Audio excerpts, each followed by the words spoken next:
सिद्धाणं नमो आयर्याणं नमो वज्झायाणं नमो लोये संवसाहुणम्। मङ्गलं भगवान् वीरो मङ्गलं गौतमो गणी मङ्गलं कुन्दकुन्दार्यो जैनधर्मोऽस्तु मङ्गलम्।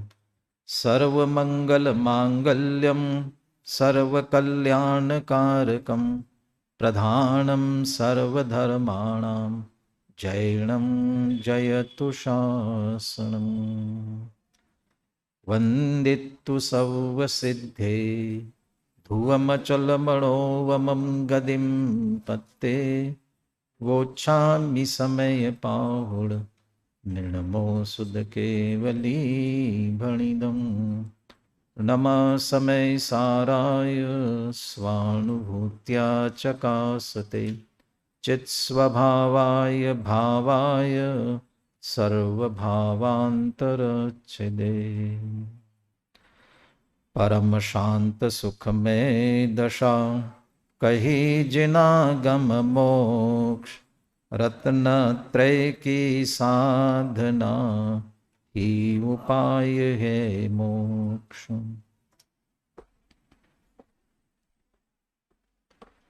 आचार्य कुंद कुंद देव विरचित समय सार परमागम आचार्य अमृत चंद्र कृत इसकी आत्मख्याति टीका। पूरे ग्रंथ में आत्मा को ज्ञान मात्र कहा, इसलिए अब उस ज्ञान मात्र आत्मा का स्यादवाद से अनेकांतात्मक स्वरूप स्पष्ट कर रहे हैं और उसी के अंतर्गत एक ज्ञान मात्र भाव से हमारा प्रयोजन कैसे सिद्ध हो सकता है, इसकी चर्चा यहाँ उपाय उपेय के रूप में कर रहे हैं। कल जो अपन ने प्रकरण पढ़ लिया था उसमें यहीं से चर्चा प्रारंभ की थी। एक ज्ञान मात्र आत्म वस्तु होने पर भी उसमें ही उपाय और उपेयपना घटित हो जाता है। क्यों घटित होता है? कि वह अकेला ज्ञान मात्र होने पर भी साधक रूप से भी परिणमता है और साध्य रूप से भी परिणमता है। वही ज्ञान मात्र आत्मा ही दोनों तरह से परिणमता है, इसलिए उपाय उपेय घटित हो जाता है। उसमें साधक है वह उपाय है और जो सिद्ध रूप भाव है वह उपेय है, प्राप्त करने योग्य है। उसकी चर्चा करते हुए चूंकि अमृतचंद्र आचार्य ने पूरी टीका न्याय की शैली में लिखी है, इसलिए पहले एक प्रतिज्ञा वाक्य जैसा लिखते हैं, फिर उसे तर्क युक्ति आदि के माध्यम से सिद्ध करते हैं, स्पष्ट करते हैं। तो ये समझ लीजिए, प्रारंभ में एक ज्ञान मात्र आत्मा में ही साध्य साधकपना होने से उपाय उपेयपना घटित हो जाता है। फिर उसे विस्तार से स्पष्ट करते हुए कहा था, जो अनादि से स्वरूप से च्युत होने के कारण मिथ्या दर्शन ज्ञान चारित्र रूप परिणमित हो रहा था, वही जब उसे अपनी भूल ख्याल में आई तो उधर से हट करके स्वरूप की तरफ आने के लिए क्या किया? सबसे पहले उसने, अब जो सबसे पहले किया उसमें व्यवहार की चर्चा पहले की। होता भी है, यद्यपि उसे व्यवहार नाम मिलेगा नहीं मिलेगा वो बाद में जब निश्चय प्रकट होगा तब वास्तव में उसे व्यवहार कहा जाएगा। लेकिन पूर्व भूमिका में भी जिसका अनुसरण किया जाता है वह भी एक तरह से व्यवहार कहलाता है। 11वीं गाथा 12वीं गाथा जहां व्यवहार को अभूतार्थ कहा और शुद्ध नय निश्चय नय को भूतार्थ कहा, और व्यवहार ने अभूतार्थ है इसलिए हेय है, और निश्चय ने शुद्ध ने भूतार्थ है इसलिए उपादेय है। परंतु क्या व्यवहार ने सर्वथा हेय है? यदि सर्वथा हेय बना दिया गया तो निश्चय तक पहुंच नहीं पाएगा। जयचंद जी छाबड़ा ने भावार्थ में दोनों तरह की बात की। पहले तो हेयपने की बात की, और हेयपने की बात जितना व्यवहार के निषेध की बात होती है कदाचित, वह जो मात्र व्यवहार में अटक जाते हैं। मूल शब्द टीका में एक जगह है जिसको गुरुदेव अनेकों बार उल्लेख करते हैं, अनादि रूढ़ व्यवहार मूढ़। जो अज्ञानी जीव है वह अनादि रूढ़ी से जो चला आ रहा है उस व्यवहार में ही विमूढ़ हो जाता है। उसे लगता है कि यही मार्ग है, क्योंकि ज्ञानियों के अंदर में जो हो रहा है वो तो दिखाई देता नहीं है, और वे बाहर की जो क्रिया करते हैं वो दुनिया को दिखता है। उस क्रिया को देख करके वो मात्र क्रिया में जो लग जाते हैं, और ऐसा इस जीव ने भी अनेकों बार किया। मात्र उसी में अटक गया और आगे नहीं बढ़ पाया, इसलिए उसका निषेध करते हैं। परंतु यदि उसका आश्रय उसका आलंबन न लिया जाए तो वह आगे भी नहीं बढ़ पाएगा। तो उसके निषेध के रूप में तो पहले ये कहा 11वीं गाथा के भावार्थ में, इस जीव को व्यवहार का पक्ष अनादिकाल से पड़ा हुआ है, और बहुधा परस्पर उपदेश भी वह उसी का करता है, परंतु उसका फल संसार ही है। यदि मात्र व्यवहार का ही आश्रय लिया तो संसार में ही रहने वाला है। और दूसरी तरफ शुद्ध ने इसका पक्ष आज तक आया नहीं, और इसका उपदेश भी बहुत विरल है, परंतु इसका फल मोक्ष है ऐसा जानकर श्री गुरु दयालु होकर इस ग्रंथ में शुद्ध ने की मुख्यता से उपदेश करते हैं, व्यवहार ने की मुख्यता से उपदेश करते हैं। और फिर 12वीं गाथा के भावार्थ में लिखा कि व्यवहार, चूंकि 12वीं गाथा व्यवहार देसिदा पुण्य जेदु अपर में ठिदा भावी, शुद्ध ने तो परम भाव में स्थित है उनके लिए है, और व्यवहार का उपदेश जो अपरम भाव में निचली भूमिका में है उनके लिए उपदिष्ट है। अब निचली भूमिका में कहाँ कैसे व्यवहार ने उपयोगी होता है, इसकी बहुत अच्छी चर्चा विस्तार से उन्होंने वहाँ की है।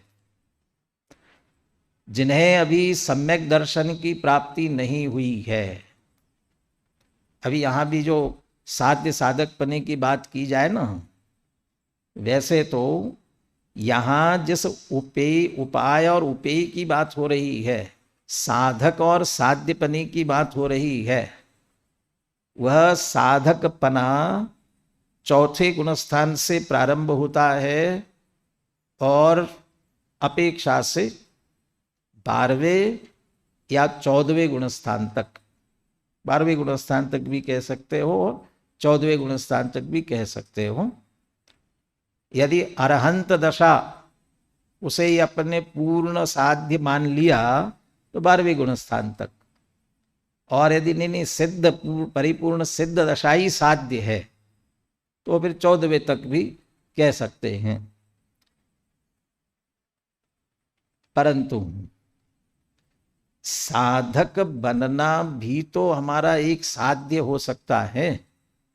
भी मोक्ष मार्ग पर आना है, हमें मोक्ष मार्ग प्राप्त करना है, आप जैसे शास्त्री बनने के लिए महाविद्यालय में आए, आपका उद्देश्य, आपका साध्य शास्त्री बनना है, लेकिन उसके पहले एक उद्देश्य, एक साध्य रहा आपका।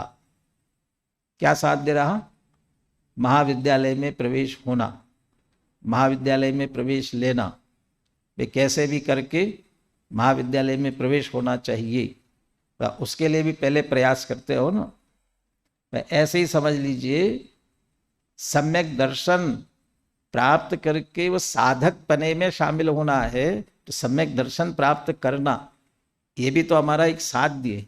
सर्वप्रथम तत्रादौ सम्यक्त्वम समुपाश्रयणीम अखिल यत्नेन, सबसे पहले सम्यक तो प्रकट करो, तो वो हमारा साध्य बने, तब उसका साधन क्या होगा, फिर उसका साधक क्या होगा, किससे उसे प्राप्त करेंगे। टोडरमल जी के अनुसार तो सम्यक तो सन्मुख मिथ्या दृष्टि, जो सम्यक तो के सन्मुख है और उसके लिए देशनालब्धि आदि उनका बराबर जो प्रयास कर रहा है, वो सब सम्यक सन्मुखता में शामिल किया, तो वो भी साधक बना। जयचंद जी छाबड़ा वहां कहते हैं, जिनेंद्र भगवान के वचन सुनना, देव दर्शन, जिनबिंब दर्शन, वो उन सबको वो शामिल करते हैं। पुराना वाला है क्या समय सारे, इसमें भावार्थ में अनुशीलन के पहले भाग में भी लिया हुआ है। वे 3 स्तर पर व्यवहार के अभाव पूर्वक, व्यवहार है, व्यवहार की उपयोगिता, फिर व्यवहार का अभाव करके निश्चय की प्राप्ति तक पहुंचना, तो साधक साध्य। तो जो साध्य प्राप्त हुआ, साधक बना, पूरा हुआ, आगे बढ़ता गया।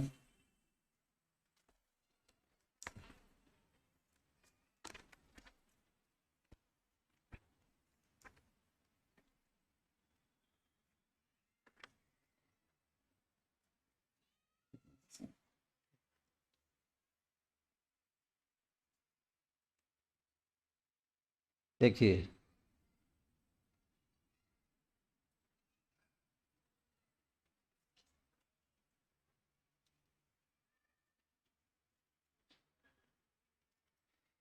जहां तक जो अपना प्रयोजन का उतना पढ़ता हूं, बहुत है भावार्थ यहां पर।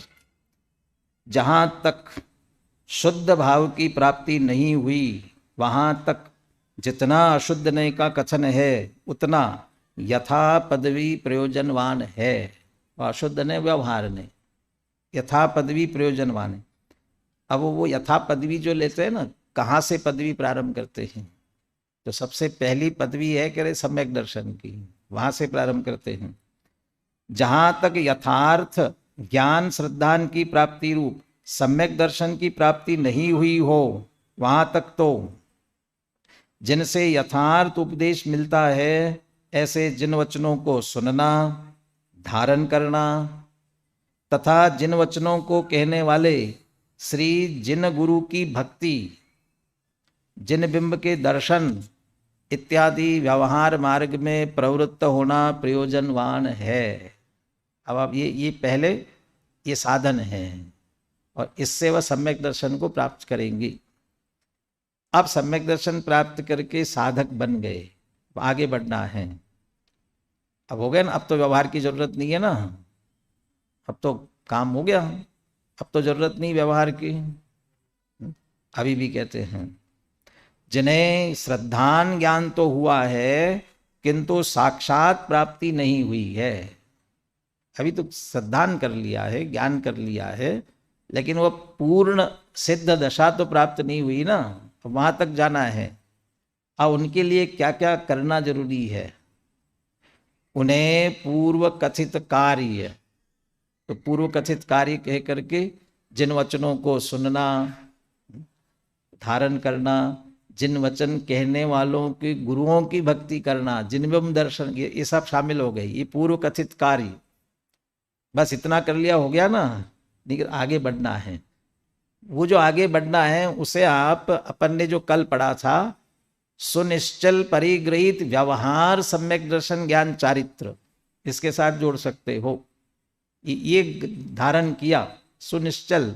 अब उसके लिए कह रहे परद्रव्य का आलंबन छोड़ने रूप अनुव्रत महाव्रत का ग्रहण, समिति गुप्ती और पंच परमेष्टि का ध्यान रूप प्रवर्तन, उसी प्रकार प्रवर्तन करने वालों की संगति एवं विशेष जानने के लिए शास्त्रों का अभ्यास करना इत्यादि व्यवहार मार्ग में प्रवर्तन करना और दूसरों को प्रवर्तन कराना, ऐसे व्यवहार नय का उपदेश अंगीकार करना प्रयोजनवान है।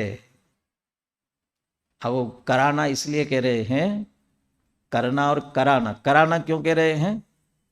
क्योंकि आचार्य आदि भी तो शामिल है इसमें, वे स्वयं भी कर रहे हैं और दूसरों को भी करा रहे हैं, इसलिए उनको भी एक साथ अनुव्रत महाव्रत सभी ले लिए ना। लेकिन अनुव्रत महाव्रत शुभ भाव है और बाहर की शुभ क्रिया है। यहां तो ज्ञान मात्र आत्मा की बात चल रही है ना, इनकी क्या आवश्यकता है, व्यवहार वाले की जरूरत क्या है। यहां जयचंद जी छाबड़ा ये कह रहे हैं परद्रव्य का आलंबन छोड़ने रूप, जिस ज्ञान मात्र में हम स्थिर होना चाहते हैं, क्यों स्थिर नहीं हो पा रहे हैं, हमारा उपयोग क्यों भटक रहा है, कहाँ जा रहा है। इन पांच इंद्रिय विषयों की तरफ ही अनादिकाल की आदत पड़ी है, उधर जा रहा है ना, तो कैसे छूटेगा। उनके बीच में रहेंगे, उनके आलंबन सहित रहेंगे तो उपयोग बार बार भटकने वाला है। आजकल एक उपवास चलता है नई तरह का, मालूम है ना, नया उपवास शुरू हो गया है। कौन सा उपवास? एकासन। अरे वे तो भोजन छोड़ने वाला तो करते ही थे, लेकिन आजकल एक उपवास शुरू हो गया है, एक दिन के लिए मोबाइल दूर रखना, मोबाइल को हाथ नहीं लगाएंगे, मोबाइल की छुट्टी, ऐसा उपवास भी शुरू हुआ है ना। मैंने क्यों दूर करना? अरे इतना उलझ जाते हैं, अपनों से बात करने की भी फुर्सत नहीं मिलती है। अब वो और ये दूर रहेगा तो कम से कम अपने लिए और अपनों के लिए समय तो मिलेगा, इसके लिए दूर कर रहे हैं ना। ऐसा ही वो आलंबन, वो परद्रव्य से जोड़ने वाला आलंबन, तो उसे छुड़ाने के लिए ना, परद्रव्य का आलंबन छोड़ने रूप अनुव्रत महाव्रत लिए जितना जितना उनसे छूटोगे, निवृत्त होगे, उतने निश्चिंत होगे। अमृतचंद्र आचार्य, जिन्हें टोडरमल जी सबसे बड़े अध्यात्मी कहते हैं, कहाँ कहाँ उन्होंने अध्यात्मी सबसे बड़ा? रहस्यपूर्ण चिट्ठी में अध्यात्म है तो आत्मख्याति में है, अमृतचंद्र आचार्य के द्वारा लिखी टीका आत्मख्याति में है। वे पर द्रव्य से हिंसा नहीं होती है, पर का घात हुआ उसे हिंसा नहीं होती, तो सब विस्तार से समय सार में भी विस्तार से चर्चा करते हैं और पुरुषार्थ सिद्धि उपाय में भी करते हैं। इसके बावजूद भी पुरुषार्थ सिद्धि उपाय में भी एक श्लोक, पुरुषार्थ सिद्धि उपाय में ही एक श्लोक लिखते हैं, सूक्ष्मापि न खलु हिंसा पर वस्तु निबंधना भवति पुंसा, हिंसा यतन निवृत्तये परिणाम विशुद्धे तदपि कार्या। यदि पर छोड़ दिया इसलिए हिंसा से बच जाएंगे, ऐसा नहीं है। तो फिर पर क्यों छोड़ते हो? उससे पहले तो सिद्धांत बता देते हैं कि सूक्ष्मापि न खलु हिंसा पर वस्तु निबंधना भवति पुंसा। आत्मा को पर वस्तु पर का घात हुआ इसलिए हिंसा हो गई, ऐसा रंच मात्र नहीं है। फिर ये छुड़ाकर अहिंसा, अनुव्रत महाव्रत आदि का अंगीकार करना, या समिति गुप्ती आदि की भी बात की ना, ये समिति आदि का भी पालन करने की प्रेरणा क्यों देते हो? ये कह रहे हिंसा यतन निवृत्ति, वो सब जो हिंसा के आयतन है उनकी निवृत्ति के लिए, परिणाम विशुद्धि के लिए वो करना आवश्यक है। लोक में जैसा कहा जाता है, न रहेगा बांस न बजेगी बांसुरी, वो उसके कारण नहीं रहेंगे तो कार्य होने की संभावना भी नहीं रहेगी। इसलिए हटा दो, उनको दूर कर दो। इसलिए अनुव्रत महाव्रत आदि का भी अंगीकार करना। तो ये अंगीकार करते हुए वो व्यवहार मार्ग में प्रवर्तन करने पर भी ये जोर दिया। परंतु यहां इतना करने मात्र से साधकपना नहीं कहा है। इसके बाद में व्यवहार के अभाव की 3 रीतियां और एक प्रकरण लिखा हुआ है इनका। व्यवहार के अभाव की 3 रीतियां, एक क्रमशः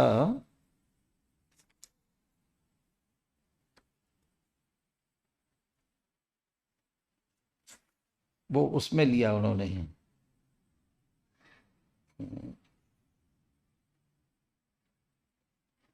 जो प्रमाण निक्षेप की बात आई ना, उसके बाद लिया प्रमाण निक्षेप।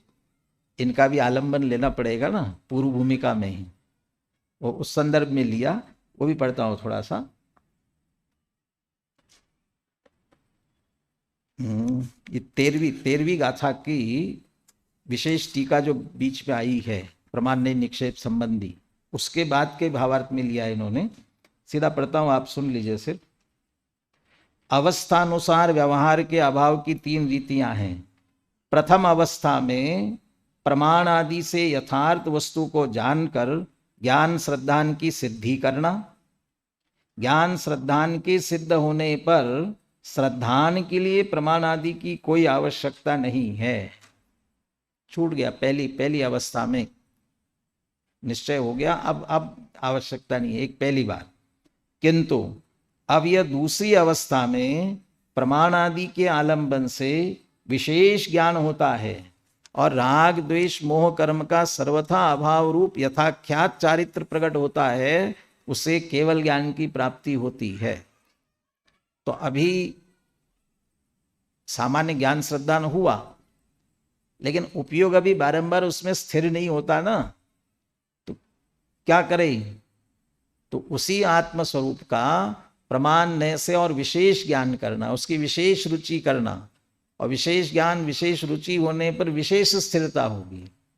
और ऐसी विशेष स्थिरता करते करते जहां केवल ज्ञान की प्राप्ति हो गई, अब अभी प्रमाण नय का पहले निर्णय के लिए अवलंबन लिया, फिर विशेष ज्ञान के लिए अवलंबन लिया, अब पूर्णी ज्ञान हो गया, अब क्या अवलंबन रहा? अब ये दूसरी बार छूट गया व्यवहार। अब तीसरा, केवल ज्ञान होने के पश्चात प्रमाण आदि का आलंबन नहीं रहता, दूसरी बात ही। तत्पश्चात तीसरी साक्षात सिद्ध अवस्था है, वहां भी कोई आलंबन नहीं है। वो तीसरी अवस्था माने सिद्ध होने के बाद तो कोई जरूरत ही नहीं है, तो सभी प्रकार के व्यवहार का वहां अभाव हो जाता है, व्यवहार की आवश्यकता नहीं रहती। माने जहां भूमिका अनुसार आवश्यकता है वहां वहां उसका बराबर प्रयोग किया। परंतु व्यवहार रत्नत्रय निश्चय रत्नत्रय परस्पर विरोधी है, अविरोधी है, साधक है, बाधक है, और कोई संबंध जोड़ना हो तो माने वो उसको आगे बढ़ाने वाला पोषक है। क्या संबंध है निश्चय व्यवहार के बीच में? निश्चय व्यवहार मतलब रत्नत्रय की बात कर रहे, वो नए वाली बात नहीं। व्यवहार रत्नत्रय निश्चय रत्नत्रय, इसके बीच में क्या संबंध है? गुरुदेव तो ये कहते हैं वैसे तो दोनों परस्पर विरोधी है। जब व्यवहार रत्नत्रय में आया उस समय सापेक्षता से कि पूरी तरह से तो छूटता नहीं, निश्चय रत्नत्रय छूटता नहीं है। निर्विकल्प दशा वाला तो सम्यक चारित्र, स्थिरता वाला सम्यक चारित्र तो छूटता ही है। उसमें आया तो शुद्धोपयोग दशा तो छूटती है, शुभोपयोग में आया तो शुभोपयोग में आना वो शुद्धोपयोग को बाधक ही है, एक तरह से उसे काटता ही है। और जो निश्चय है व्यवहार को, जब वह शुद्धोपयोग में पहुंचता है तो शुभोपयोग का अभाव ही कर देता है, तो उसका निषेध करके आगे बढ़ता है। परंतु कहते एक अपेक्षा से अविरोधी है। ये कौन सी अपेक्षा? कि दोनों भूमिका अनुसार एक साथ होते हैं, जिसको टोडरमल जी कहते हैं निमित्त और सहचारी, दोनों वो व्यवहार जो है वो निमित्त और सहचारी है, साथ साथ रहता है वो उस पर, इसलिए वो उसको भी मोक्ष मार्ग कह दिया जाता है व्यवहार से। तो साथ साथ रहते हैं दोनों, ज्ञान धारा कर्म धारा दोनों धाराएं एक साथ जो चलती है, वो शुभ भाव वाली पंचम गुणस्थान वाले और चौथे गुणस्थान वालों की अशुभ वाली 5 इंद्रिय विषय वाली कर्म धारा भी चलती है। ये तो उत्कृष्ट मुनिराजों के वो ज्ञान धारा निश्चय रत्नत्रय वाली और शुभोपयोग वाली कर्म धारा, ये दोनों भी साथ साथ चलती हैं। अब साधक बाधक किस अपेक्षा से, साधक बाधक किस अपेक्षा से, ये वैसे चर्चा सब आगे के ज्ञान क्रियाणे परस्पर तीव्र मैत्री उन सब में चर्चा और आने वाली है आगे। कल भी चर्चा की थी, जब तक नियम पूर्वक अनुव्रत नहीं होते हैं पंचम गुण स्थान नहीं होता, नियम पूर्वक प्रतिज्ञा पूर्वक महाव्रत नहीं होते हैं तब तक छठा सातवां गुण स्थान नहीं होता।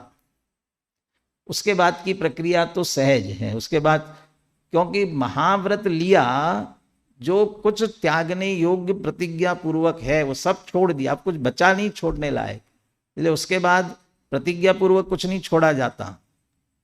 फिर तो जो विकार जो कषाय जो रह गई वह क्रमशः फिर आगे आगे छूटती जाती है।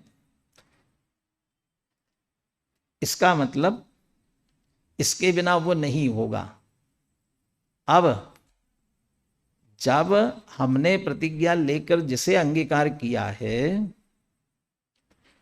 और उस जिसके लिए किया, दो कषाय चौकड़ी के अभाव होने के लिए करने कहने की जगह वो तो सहज होता है, उसके लिए कर दिया तो होता ही हो, ऐसा तो नहीं है, हुआ उसके कारण से दो कषाय चौकड़ी का अभाव, अणुव्रत लिए उतने हमारे जीवन में शुभ परिणाम शुभ क्रिया प्रतिज्ञा पूर्वक हुई, दो कषाय चौकड़ी का अभाव हुआ।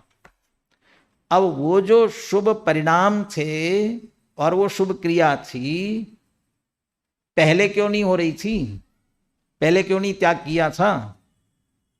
क्योंकि पहले उसके विरुद्ध भाव आते थे, उसके विरुद्ध 5 इंद्रिय विषय भोगों के परिणाम, ग्रहण करने के परिणाम माने वो आते थे, इसलिए उनका बुद्धिपूर्वक त्याग नहीं कर पा रहा था। अब वो छूटा, अब फिर से आने लग गए तो फिर से आने लग गए तो वो जब तक दो कषाय चौकड़ी का अभाव है, अंतरंग में उतनी विशुद्धि है शुद्धता है, तब तक वो परिणाम आने ही वाले नहीं हैं, आएंगे नहीं। अरे उस वह शुभ क्रिया शुभ भाव भी निरतिचार पालन हो रहा है, सहज जो हो रहा है उसके कारण सहज होता है। मुनिराज के लिए भी जो बुद्धिपूर्वक 28 मूल गुणों के पालन करने की प्रतिज्ञा की है और उसके आधार से समझ लो निमित्त नैमित्तिक संबंध से छठे सात्विक 3 कषाय चौकड़ी का अभाव हो गया। अब वो जो 3 कषाय चौकड़ी के अभाव वाली अंतरंग में वीतरागता है, अब उसके बल पर 28 मूल गुणों को खींचकर जबरदस्ती करना नहीं पड़ेगा, सहज होगा, उसके विरुद्ध भाव ही नहीं आएंगे। समिति की बात आई थी ना, समिति आदि भी पालन करते हैं, व्यवहार धर्म अंगीकार करते हैं, कहते वो मुनिराज चलने का विकल्प आया, चलने की क्रिया करने लगे तो 4 हाथ जमीन देखकर ही चलने का भाव आएगा। जल्दी जल्दी चलना है, जल्दी किसी तरह की आसक्ति होती नहीं, ना होगी, परिणाम में नहीं, वो उसके साथ वो सहज पलता है। द्रव्य संग्रह की तो गाथा है, दुवे हम पे मोक एवं झाणे पावुणदि जम मुनि नियमा तम्मा पयत चित्तम जूयम झाणम समभ्यसः। माने दोनों प्रकार के मोक्ष मार्ग को ध्यान की दशा से प्राप्त कर, ध्यान की दशा में दुवम पे मोक एवं झाणे पावुणदि जम मुनि नियमा, मानी मुनिराज दोनों प्रकार के मोक्ष मार्ग को ध्यान में प्राप्त करते हैं।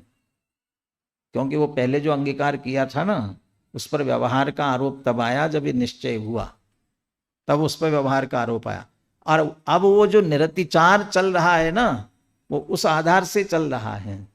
मुनिराज यदि हर अंतर मुहूर्त में आत्मलीन नहीं हुए, शुभोपयोग की दशा में लंबे काल तक रहे, तो छठा सातवां रहेगा, उससे अधिक लंबा काल वध पांचवें में नीचे आएंगे ना, तो वो उसके इस तरह का उनके साथ आपस में परस्पर सहज का सुमेल है, इसलिए वो सुमेल भी है, परंतु एक दूसरे को काटने वाले भी, बाधक भी है।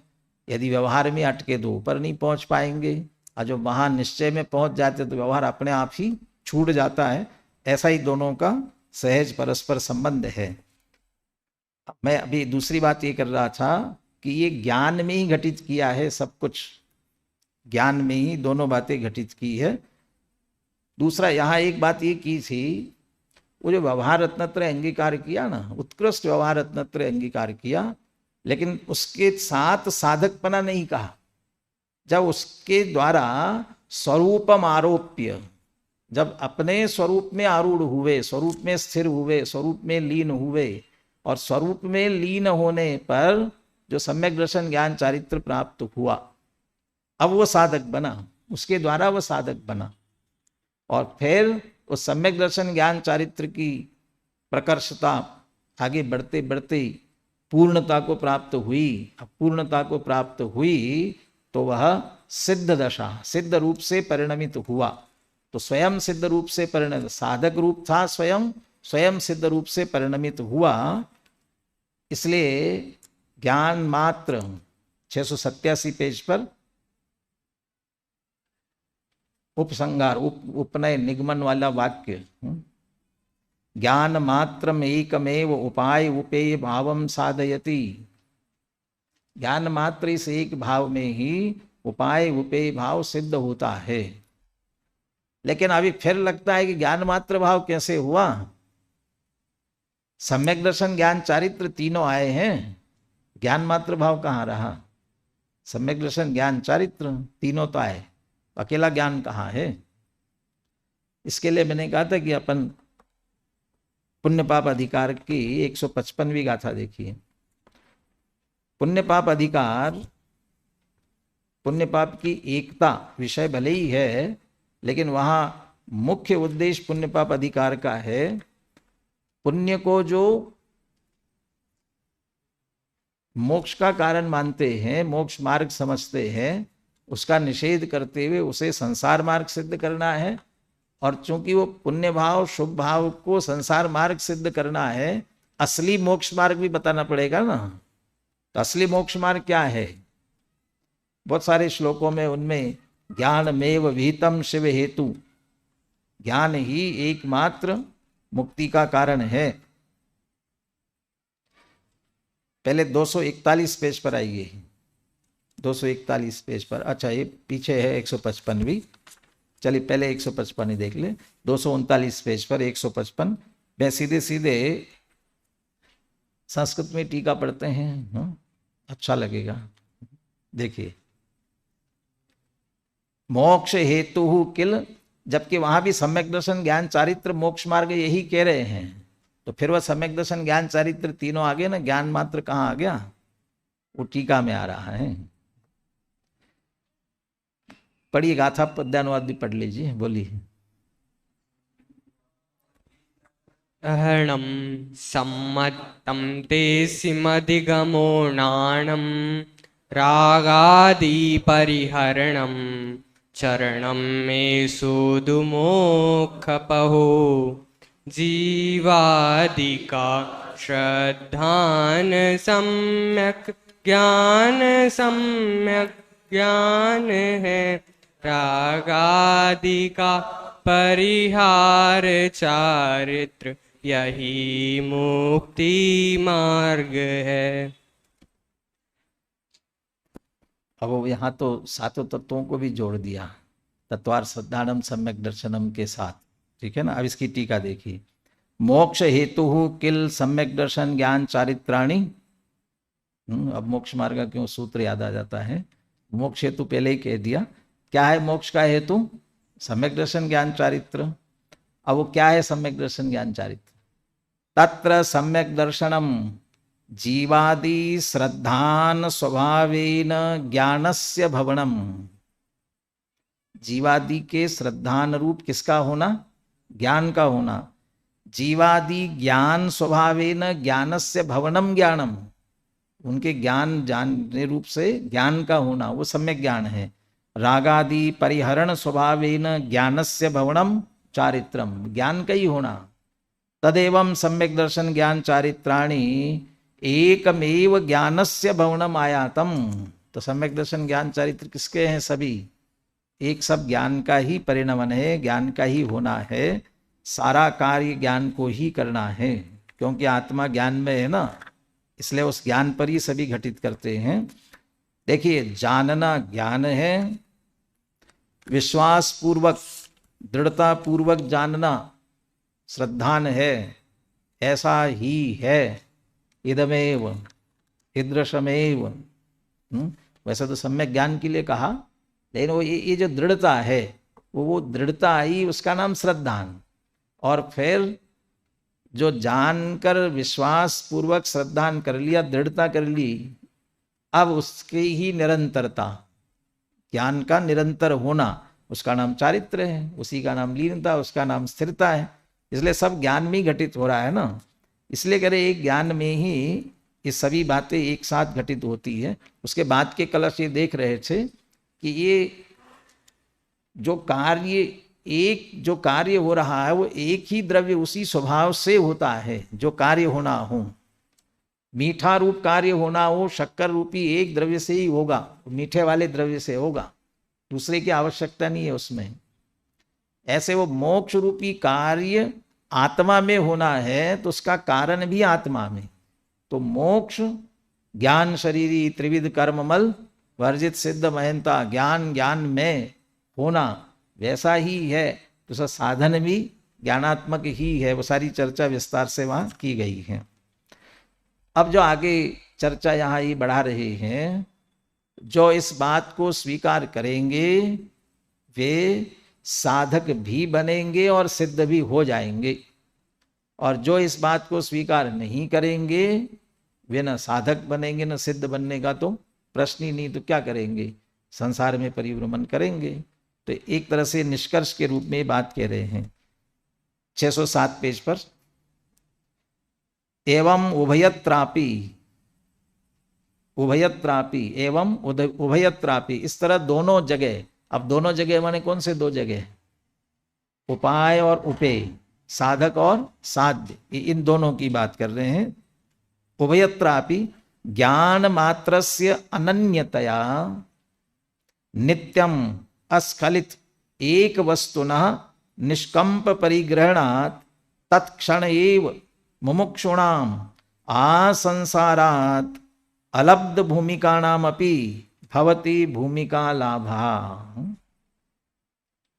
दोनों ही साध्य दशा साधक दशा, दोनों प्रकार की दशा, ये दोनों ही ज्ञान मात्र से अनन्य है। ज्ञान मात्र से अनन्यतया, ज्ञान मात्र, ज्ञान में ही ये घटित होने वाली, सब कुछ ज्ञान में है, ज्ञान से बाहर कोई दूसरा है ही नहीं। ज्ञान मात्रस्य, वो इसीलिए मैं ज्ञानाष्टक लाया था। इसमें भी आत्मा का हमारा जो कार्य है ना, सब ज्ञान से जुड़ा हुआ है। यहाँ तक कि संसार भी ज्ञान से जुड़ा हुआ है। क्यों? वो उसको पढ़ते थोड़ा अपने यहाँ से लिया, आगे लिया, चौथे छंद से पढ़ना है। चौथे छंद से आया नहीं अभी आगे? हाँ, चौथा लीजिए। श्रद्धा स्वयं सम्यक हुई, श्रद्धान ज्ञायक हुआ, ज्ञान में बस ज्ञान भासी, ज्ञान भी सम्यक हुआ, भग रहे दुर्भार सम्यक, आचरण सुखकार है, ज्ञानमय जीवन हुआ, अब खुला मुक्ति द्वार है। अभी जो चर्चा की 155वीं गाथा की टीका की, सम्यक दर्शन ज्ञान चारित्र तीनों ज्ञान में घटित किए, यहाँ पर भी ये कह रहे हैं सम्यक दर्शन श्रद्धान सम्यक हुआ, माने क्या सम्यक हुआ? ज्ञायक हूं, तो ज्ञान मात्र का श्रद्धान किया है इसलिए श्रद्धान सम्यक हुआ है। ज्ञान में बस ज्ञान भासे इसलिए ज्ञान भी सम्यक हुआ। अब आचरण में तो दुर्भाव भग रहे हैं इसलिए आचरण सम्यक हुआ ना, सम्यक चारित्र हुआ ना, दुर्भाव भग रहे इसलिए। जिसमें ज्ञान का क्या काम है? ज्ञान में जीवन हुआ, वो दुर्भाव क्यों भाग रहे हैं? राग द्वेष क्यों उत्पन्न नहीं हो रहे हैं? हम सहज जानते देखते रह रहे हैं। जानना जानना दो तरह से जानना हो रहा है। पर द्रव्यों को भी मात्र सहज जान रहे हैं, इष्ट अनिष्ट नहीं जान रहे, न मान रहे हैं। दूसरा, अपने को ज्ञान स्वरूप जानकर अपने में लीन हो रहे, इसलिए राग द्वेष नहीं हो रहे, इसलिए आचरण सम्यक हो गया है। तो ये सभी ज्ञान पर ही घटित होते हैं। बोलिए। जो कुछ झलकता ज्ञान में वह गेय नहीं बस ज्ञान है, नहीं गेय कृत किंचित अशुद्धि सहज स्वच्छ सुज्ञान है। पर भाव शून्य स्वभाव मेरा ज्ञानमय ही ध्येय है, ज्ञान में ज्ञायक अहो मम ज्ञानमय ही गेय है। वहाँ सम्यक दर्शन ज्ञान चारित्र प्रकट हुए ज्ञान के आश्रय से, वो कहा था। यहाँ ये एक तरह से कह रहे हैं श्रद्धान का विषय भी ज्ञायक रूप आत्मा ज्ञानमय है, ज्ञान का ज्ञेय भी वही है और ध्यान का ध्येय भी वही ज्ञान स्वरूप आत्मा ही है। बोलिए। ज्ञान ही साधन सहज अरु ज्ञान ही मम साध्य है, ज्ञानमय आराधना शुद्ध ज्ञान ही आराध्य है।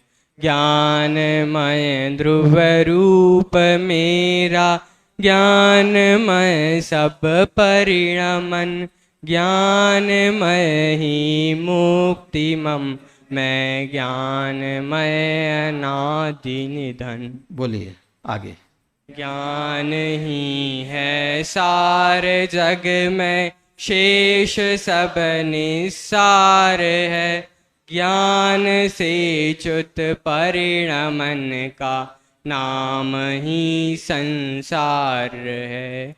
ज्ञानमय निज भाव को बस भूलना अपराध है, ज्ञान का सम्मान ही संसिद्धि सम्यक राध है। यह पढ़ने वाले हैं अपन अभी इसमें आगे, और यहाँ अंत में भी जो उपसंहार कर रहे हैं वो सब भी चर्चा इसमें अभी पढ़ेंगे। बोलिए। अज्ञान से ही बंध सम्यक ज्ञान से ही मुक्ति है, ज्ञानमय संसाधना दुख नाशने की युक्ति है। जो विराधक ज्ञान का सो डूबता मझधार में, ज्ञान का आश्रय करे सो होय भव से पार है। यो जान महिमा निज भाव स्वीकार कर, ज्ञान के अतिरिक्त सब पर भाव का परिहार कर, निज भाव से ही ज्ञानमय हो परम आनंदित रहो, होय तन्मय ज्ञान में अब शीघ्र शिव पदवी धरो। अब इसी बात को मूल में पढ़िए। ये दोनों साध्य साधक उपाय उपे ज्ञान मात्र आत्मा से अनन्य है, इसलिए नित्यम अस्खलित एक वस्तुना निष्कंप परिग्रहणात्, नित्य एक रूप रहने वाली ऐसी वस्तु कि कौन सी, वो जो ज्ञान मात्र है, ज्ञान में ऐसी जो आत्म वस्तु है, उसका जब हम निष्कंप ग्रहण करते हैं, निष्कंप परिग्रहणात्, क्या होता है? तत्क्षण एव मुमुक्षूणाम आसंसाराद अलब्ध भूमिकाणाम अपि। मुमुक्षु है, अनादिकाल से जो भूमिका नहीं मिली थी, अभी तक प्राप्त नहीं हुई थी, वह भवती भूमिका लाभा, वो भूमिका प्राप्त हो जाती है। यहां भी साधक साध्य दोनों की एक साथ बात कर रहे हैं। दोनों की कैसे बात हो गई? जैसा अभी पहले हमारा साध्य सम्यक दर्शन प्राप्त करना, तो जो अभी मिथ्या दृष्टि है उन्हें सम्यक की प्राप्ति हुई, उनके लिए भी भूमिका लाभ। सबसे पहले अनादि मिथ्या दृष्टि सम्यक दृष्टि हुआ, तो निष्कंप परिग्रहणात्, तो निष्कंप परिग्रहण क्या किया? तो निष्कंप को वही इदमेव ईदृशमेव तत्वम नान्यत् न चान्यथा इत्यकंपाय सांभोवत् सन्मार्गे असंशया रुचि निशंकित अंकय। तो ये निष्कंप ऐसा ही है, मैं ऐसा ही आत्मा हूं, ये निष्कंप श्रद्धान होना, तो सम्यक दर्शन की प्राप्ति हुई। और चारित्र की अपेक्षा निष्कंप होना, फिर उपयोग वहां से बाहर आवे ही नहीं, कंपायमान हो ही नहीं, बिल्कुल स्थिर हो जाए, तो सदा के लिए स्थिर हुआ, तो मुक्त दशा की प्राप्ति होती। तत्क्षण जैसे ही निष्कंप होता है वैसे ही प्राप्ति हो जाती है। तो अकंप दशा का होना 14वें गुणस्थान के बाद, तो वो तत्क्षण हो जाता है। तो वह भी आज तक सिद्ध नहीं हुआ, वो सिद्ध दशा की प्राप्ति हो। दोनों दशाएं यहाँ लगा सकते हैं। ततः, इसलिए तत्र नित्य दुर्ललिता ते स्वतः एव क्रमक्रम प्रवृत्त अनेकांत मूर्तयः साधक भाव संभव परम प्रकर्ष कोटि सिद्धि भाव भाजनम भवंती। इसलिए नित्य दुर्ललिता ते स्वतः एव, पहले तो इधर उधर भटक रहे थे, आज तक जिसे प्राप्त नहीं किया था। दुर्ललित शब्द दिया ना, दुर्ललित, दुर्ललित का क्या अर्थ किया? फिर उसी में नित्य लीन रहते हुए, दुर्ललित, तत्र दुर्ललिता ते स्वतः एव। दुर्ललित शब्द का अलग से अर्थ नहीं दिया, चलिए कल और विशेष होगा तो बताते हैं। दुर्ललिता ते स्वतः एव क्रम अक्रम प्रवृत्त अनेकांत मूर्तया, क्योंकि वो आत्मा की याद कर रहे। आत्मा कैसा है? क्रम अक्रम द्रव्य गुण पर्यायात्मक, ऐसा जो अनेकांतात्मक स्वरूप है, ऐसा वही आत्मा साधक भाव संभव परम प्रकर्ष कोटि। पहले साधक भाव हुआ, फिर उसकी उत्कृष्टता हुई, और उत्कृष्टता हुई तो सिद्धि को भी प्राप्त हुए, सिद्ध दशा को भी प्राप्त हुए, सिद्धि भाव भाजनम भवंती। अब ये तो जो प्राप्त करते हैं उनकी बात की। अब विरुद्ध, ये तो न इमाम अंतर्नीत अनेकांत ज्ञान मात्र एक भाव रूपाम भूमिम उपलभन्ते ते। अब आप कह रहे ये तो न इमाम, जो इसको प्राप्त नहीं करते हैं, अंतर्नीत अनेकांत ज्ञान मात्र एक भाव रूपाम भूमिकाम, जो हमारे अंतरंग में वस्तु स्वरूप से अनेकांतात्मक है और लक्षण की अपेक्षा से ज्ञान मात्र है। तो अनेकांत ज्ञान मात्र एक भाव रूपाम, ऐसी जो अपनी अंतरंग की भूमिका है, भाव रूपाम भूमिम न उपलबंते, जो प्राप्त नहीं करते हैं, उनका क्या होगा? ते नित्यम अज्ञानिनः भवन्तः, वे अज्ञानी रहने वाले हैं, ज्ञान से दूर है इसलिए अज्ञानी रहने वाले हैं। अज्ञानिनः भवन्तः ज्ञान मात्र भावस्य स्वरूपेण अभवनम पर रूपेण भवनम पश्यन्ता। अब उससे दूर हो रहे हैं, तो ज्ञान का स्वरूप से न होना, ज्ञान तो उल्टा अज्ञान रूप हो गया, तो ज्ञान का स्वरूप से न होना, और बल्कि पर भाव पर रूपेण भवनम पश्यन्ता, पर को अपना जाना माना तो मोह हुआ, तो मोही होता हुआ पर पदार्थ न अच्छे हैं बुरे हैं, किसी को अच्छा जानकर राग करता हुआ, किसी को बुरा जानकर द्वेष, ज्ञान का ही परिणमन। पर रूपेण भवनम, पर रूप होता हुआ देखते रहते हैं फिर, क्यों ज्ञान से च्युत हुए हैं। पर रूपेण भवनम पश्यंता, पश्यंता जानंता अनुचरंतश्च, ऐसा ही देख रहे हैं, ऐसा ही जान रहे हैं और ऐसा ही सारा परिणमन चल रहा है। इसलिए मिथ्या दृष्टया मिथ्या ज्ञानिनः मिथ्या चारित्राश्च भवन्तः, इसलिए मिथ्या दृष्टि भी हो गए, मिथ्या ज्ञानी और मिथ्या चारित्र वाले होते हुए अत्यंतम उपाय उपेय भ्रष्टा, उपाय प्राप्त नहीं हुआ तो उपाय कहाँ से मिलेगा, इसलिए उपाय से भी भ्रष्ट है और उपेय से भी भ्रष्ट है। भ्रमन्तेव, क्या करेंगे, संसार में ही परिभ्रमण करते रहेंगे, संसार से पार होने वाले नहीं हैं। चलिए यहाँ का विशेषार्थ पढ़ करके आज की चर्चा अपन पूरी करते हैं, और इसी के उपसंगार में यही भाव लिए हुए आगे के कलश आने वाले हैं जिनकी चर्चा करेंगे। अभी अपन ये सार पढ़ लेते हैं। उक्त संपूर्ण कथन का सार यह है कि प्रत्येक आत्मा द्रव्य पर्यायात्मक वस्तु है, और यह शक्तियों के प्रकरण में भी त्रिकाली ध्रुव द्रव्य और गुणों के साथ साथ निर्मल परिणमन को भी शामिल किया गया है। तो द्रव्य गुण पर्यायात्मक वस्तु है तो आत्मा भी वैसे ही है। यह निर्मल परिणमन ही उपाय अर्थात साधन या मोक्ष मार्ग, और उपेय अर्थात साध्य और मोक्ष, इस भेद से दो प्रकार का होता है। निर्मल परिणमन द्रव्य नहीं होता, द्रव्य तो त्रिकाल एक रूप जैसा है वैसा ही है। उपाय भाव तो चतुर्थ गुण स्थान से ही प्रकट हो जाता है, क्योंकि वह सम्यक दर्शन सम्यक ज्ञान के साथ साथ अनंतानुबंधी कषाय के अभाव होने वाली चारित्र गुण की परिणति भी अंश रूप में निर्मल हो जाती है। यद्यपि किन्हीं किन्हीं को क्षायिक सम्यक दर्शन चतुर्थ गुण स्थान में प्रकट हो जाता है, तथापि क्षायिक ज्ञान 13वें गुण स्थान के पहले नहीं होता।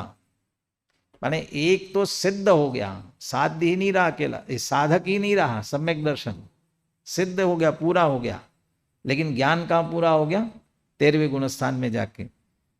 यद्यपि ज्ञान का परिणमन सम्यक ज्ञान रूप हो गया है चौथे में ही, तथापि ज्ञान की पूर्णता केवल ज्ञान होने पर ही होती है। इसी प्रकार चारित्र की पूर्णता भी साध्य भाव की सिद्धि के साथ ही होती है। अब इसकी भी दो दशाएं हैं चारित्र की।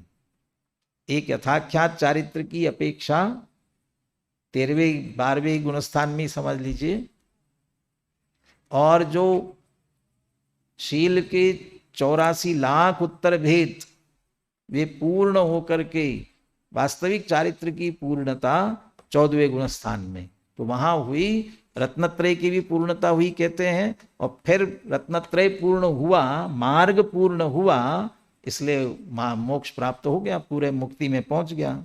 दोनों अपेक्षा से वहां समझ लेना।